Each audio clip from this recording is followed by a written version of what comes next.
So, a very good morning to Dr. Sama and my fellow friends. Today, our team will be presenting our food pyramid in the model of a flower, and we call it a blooming lifestyle. So, when you have a look at this model, what do you see? It's a flower, right? But what flower? Specifically, we tried to do a hibiscus. Hopefully, you all can visualize a hibiscus through this model. And why did we choose a hibiscus? Because hibiscus is the national flower of Malaysia. So our model represents the Malaysian heritage, and it shows that this model is a Malaysian model which originated from our country. So next, we're moving on to why did we choose a flower as the whole model. So we can see the pyramid acts as the base, and then the suku-suku spiral plate is the middle part of the flower, and the petals are the key messages. But why did we choose a flower? Well, flowers have a lot of meanings. To some of you, flowers could mean love.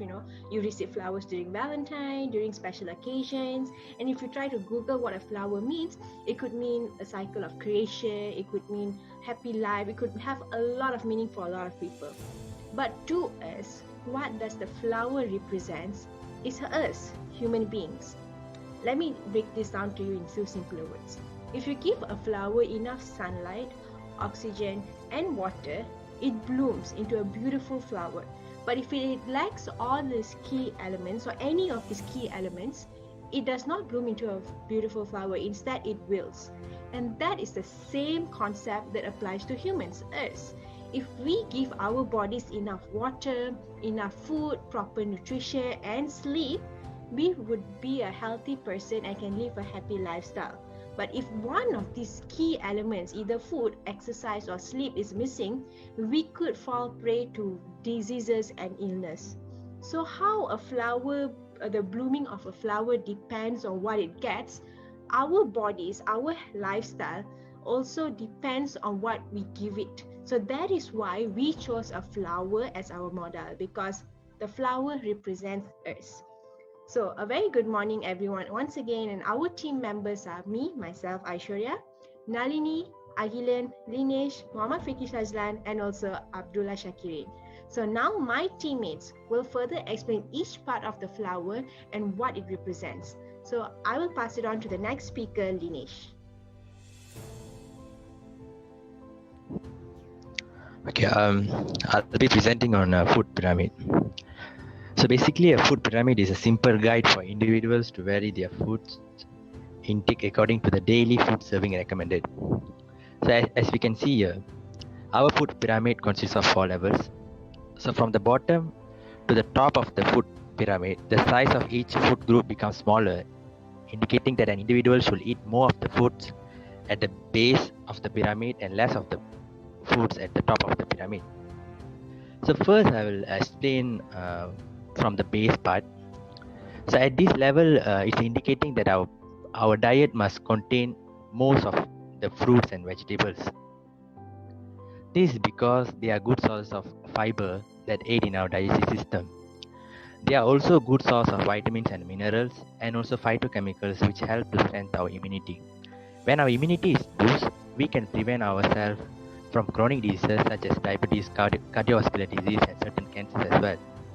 So here the recommended intake will be more than 3 servings for vegetables and 2 servings for fruits per day. Example of 1 serving of fruits here can be 1 whole medium banana or 1 slice of papaya or watermelon. As for vegetables, we can take 1 cup of ulam or half cup of dark green vegetables, which is cooked. So moving on to the second level. So at the second level, we can see the food which must be consumed in high amount. The example of foods are rice, cereals, whole grain, and also tubers, because they will be the main source of carbohydrate which provides energy to our body.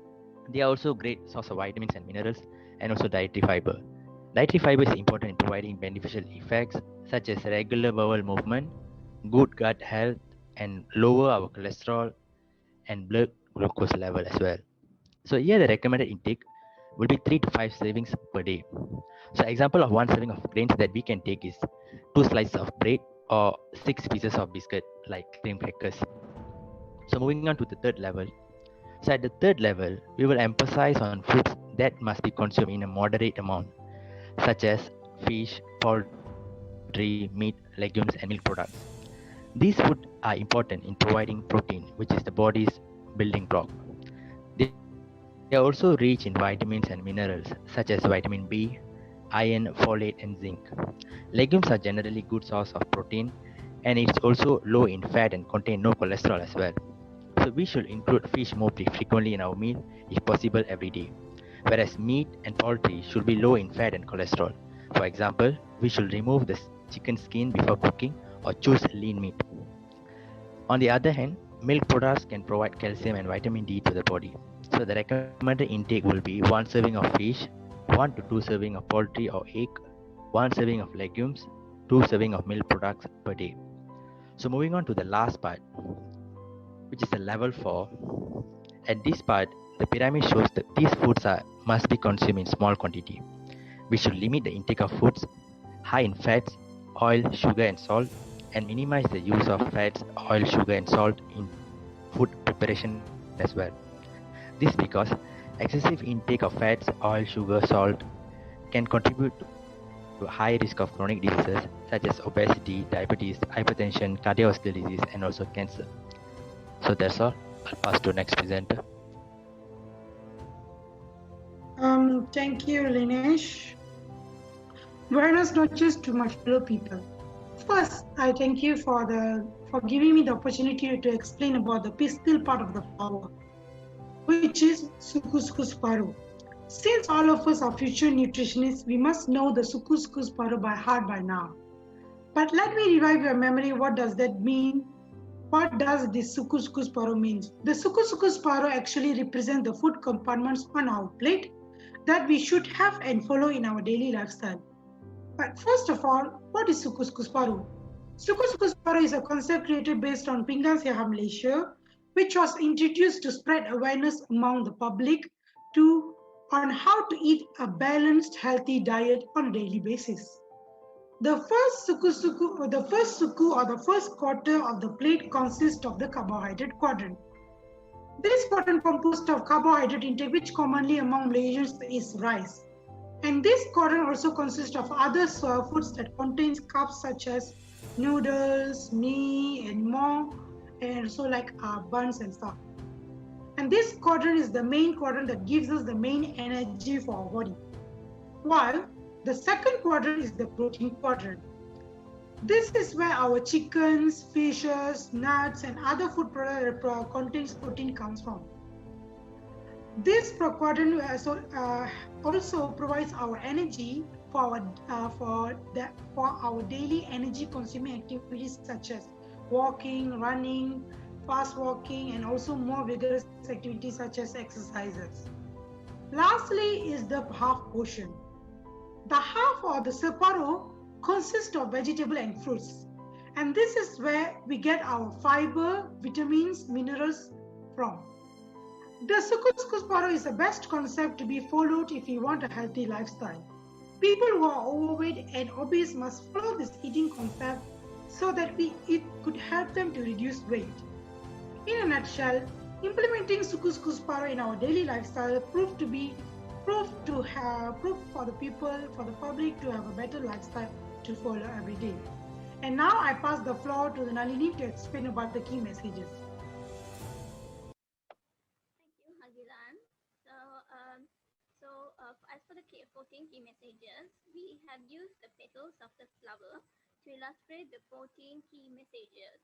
There are originally 14 key messages from the Malaysian Dietary Guidelines, but we have simplified them into 5 key messages so that the community can remember them better.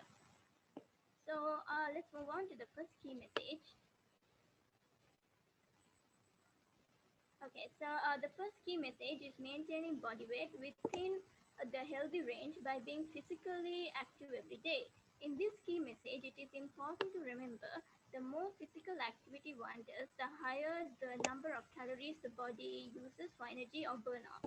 So, the burning of calories through physical activity combined with reducing the number of calories we eat creates a calorie deficit. So, that results in weight loss. So let's move on to the second key message, which is drinking adequate amounts of milk and water daily. So we know that milk is a great source of calcium, protein, and several other vitamins and minerals that are essential for growth and development. And we know that also that water has no calories and contain no sugar, but water enables nutrients, proteins, amino acids, glucose, and other compounds to be consumed and assimilated by the body. Water also helps eliminate any toxins and waste from the body as well. So let's move on to the third key message, which is eating a balanced diet within the recommended intake consisting of safe and clean food and beverage. So this is we can consume different foods and which provide different types of and amounts of key nutrients. So it is important to choose a variety of foods within each food group, like eating adequate amounts of cereal products, preferably whole grain, and eating plenty of fruits and vegetables every day, and also eating moderate amounts of fish, meat, poultry, eggs, legumes, and nuts, as illustrated by Linesh earlier. So as a bonus, choosing a variety of foods will also help to make the meals more interesting. So let's move on to the fourth key message, which is practicing exclusive breastfeeding from birth until 6 months and continue to breastfeed until 2 years of age. Breast milk helps keep the body healthy. We already know that, but it protects against allergies as well. It protects against allergies, sickness, and obesity. It protects against diseases like diabetes and cancer. It protects against infections like ear infection. It is also easily digested, therefore, there will be no problems such as constipation, diarrhea, or upset stomach. Now, let's move on to the last but not the least, which is the fifth key message, uh, which is making effective use of nutrition information on food labels. So it is important to limit the intake of foods high in fats and minimize the use of fats and oils in food preparation. Too much fats in the diet, especially saturated fats, can raise the cholesterol level, which increases risk of heart-related diseases. So choosing and preparing foods with less salt and sauce is very important. Salt intake of less than 5 grams per day for adults helps to reduce the blood pressure and the risk of cardiovascular diseases. Uh, then the principal benefit of lowering salt intake is a corresponding reduction in high blood pressure. Thank you. That's all from me. Well, thank you, Nalini, for the very comprehensive presentation. So, everyone, in conclusion, we can see that our model is something very visually available and also colorful. So, again, why we chose this model, it's because it's something very familiar to all the ages within the community. So, people can just have a look and understand what we're trying to deliver it to them. And we have a lot of pictures incorporated because we do not know the education level of the community. So, by incorporating a lot of pictures in our model, it is very easily to visualize and also for everyone within the community setting to understand. And we also chose the vase as a pyramid shape because it's something very, very familiar. Along everybody within the community knows that the most lowest part of the pyramid is something that we should consume the most, and the uppermost of the pyramid is something we should consume the least. And we have simplified the 14 key messages into the 5 petals because trying to explain 14 key messages within the community is a lot of work, and people would tend to forget if we give them a lot of details to take in. So by simplifying it into 5, it is easier to understand and easier to deliver for the within the communities itself.